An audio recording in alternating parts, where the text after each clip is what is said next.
કે પહેલો મુદ્દો એ જ્યાં સિંધુ જળ કરાર અંગે જળશક્તિ મંત્રી CR પાટીલે હુંકાર કર્યો છે.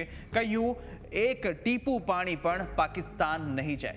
3 તબક્કામાં આ નિર્ણયનો અમલ થવાનો છે.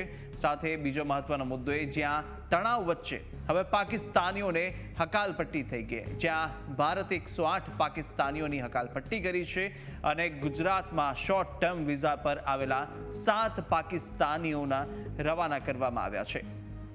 તો આતંકી હુમલા બાદ રાહુલ ગાંધી જમ્મુ કાશ્મીર પહોંચ્યા અને કહ્યું કે આતંકીઓ કંઈ પણ કરી લે, અમે હરાવીશું. સરકારની દરેક કાર્યવાહીને અમારું સમર્થન છે તેવું પણ રાહુલ ગાંધીએ જણાવ્યું.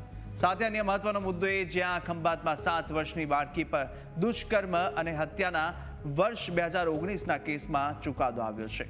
આરોપી અર્જુન ગોયલને કોર્ટે ફટકારી છે ફાંસીની સજા અને ઐતિહાસિક આ ચુકાદો આજે સાંભળવામાં આવ્યો છે.